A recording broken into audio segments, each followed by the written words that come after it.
കൊടും ചൂട് കാരണം വീട്ടിനുള്ളിലെ ടൈലുകൾ പൊട്ടിത്തെറിച്ചുവെന്ന ഞെട്ടിക്കുന്ന വാർത്തകൾ പുറത്തുവരികയാണ്. കോഴിക്കോട് ബാലുശ്ശേരി പനങ്ങാട് പഞ്ചായത്തിലെ കറ്റോട്ടിൽ ബാബുവിന്റെ വീട്ടിലെ ഒന്നാം നിലയിൽ പാകിയ ടൈലുകളാണ് ഉഗ്രശബ്ദത്തോടെ പൊട്ടിത്തെറിച്ചത്. ഇക്കഴിഞ്ഞ ദിവസമാണ് നാടിനെ നടുക്കിയ ഒരു സംഭവം നടക്കുന്നതും. ഉഗ്രശബ്ദത്തോടെ ടൈലുകൾ മുഴുവൻ പൊട്ടിയിളകി ഉയർന്നു വരികയായിരുന്നു എന്നാണ് വീട്ടുകാർ പറയുന്നത്. ഇത് കണ്ട് പരിഭ്രാന്തരായ കുടുംബാംഗങ്ങൾ ഉടൻ തന്നെ വീട്ടിൽ നിന്ന് ഇറങ്ങി ഓടുകയായിരുന്നു എന്നും പറയുന്നു. ഉയർന്ന അന്തരീക്ഷ താപനില കാരണമാകാം ഇങ്ങനെ സംഭവിച്ചതെന്നാണ് പ്രാഥമിക നിഗമനം. സമീപത്തെ വാർഡിലെ ഒരു വീട്ടിലും ഇക്കഴിഞ്ഞ ദിവസങ്ങൾക്ക് മുമ്പ് ഇത്തരത്തിൽ ടൈലുകൾ പൊട്ടിത്തെറിച്ച സംഭവങ്ങൾ ഉണ്ടായിട്ടുണ്ട്. ഇതിന് പിന്നാലെയാണ് ഇപ്പോൾ ഇത്തരത്തിലൊരു അപൂർവ പ്രതിഭാസം കൂടി നടന്നിരിക്കുന്നത്. അതേസമയം വേനലൊക്കെ കടുത്തതോടെ കേരളത്തിൽ ചൂടിന്റെ കാഠിന്യമൊക്കെ അനുദിനം വർദ്ധിച്ചു തന്നെ വരുന്നു. ചൂടിന്റെ ആധിക്യം കൂടുന്ന സാഹചര്യത്തിൽ ആരോഗ്യവകുപ്പ് ദിനംപ്രതി കടുത്ത ചൂടിൽ നിന്നും രക്ഷ നേടാൻ ചില നിർദ്ദേശങ്ങളും പുറപ്പെടുവിക്കുകയാണ്. ചൂട് കൂടുമ്പോൾ ഉഷ്ണതരംഗങ്ങൾ ഉണ്ടാകാനും അത് കാരണം സൂര്യാഘാതവും സൂര്യതാപവും ഒക്കെ ഏൽക്കാനുള്ള സാധ്യതകളും ഏറെയാണ്.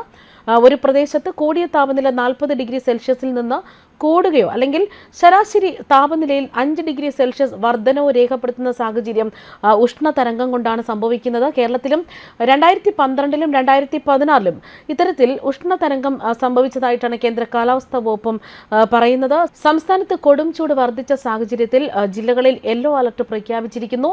ഇതിൽ കൊല്ലം, ആലപ്പുഴ, കോട്ടയം, തൃശൂർ ജില്ലകളിൽ താപനില 38 ഡിഗ്രി സെൽഷ്യസ് ആണ്.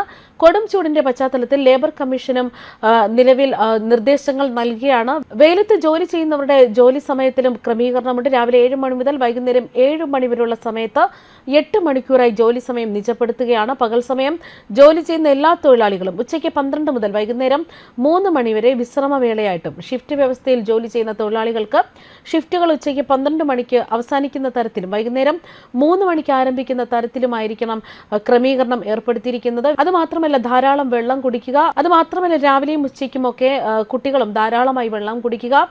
ഒന്ന് പുറത്തിറങ്ങി വന്നാൽ പലതരം ആരോഗ്യ പ്രശ്നങ്ങളും നമ്മെ കാത്തിരിക്കുന്നുണ്ട്. അതുകൊണ്ട് തന്നെ നിർജ്ജലീകരണം മുതൽ സൂര്യതാപം വരെ വളരെ പ്രശ്നങ്ങൾ ഉണ്ടാക്കുന്നുണ്ട്. അവയ്ക്ക് പുറമെ ചിക്കൻ പോക്സ്, അഞ്ചാമ്പനി, വയറുകടി, കോളറ, നേത്രരോഗങ്ങൾ, മൂത്രാശയ രോഗങ്ങൾ, മഞ്ഞപ്പിത്തം, ചെങ്കണ്ണ് തുടങ്ങിയ രോഗങ്ങളും കടുത്ത വേനൽ ചൂട് മൂലം ഉണ്ടാകുന്നു.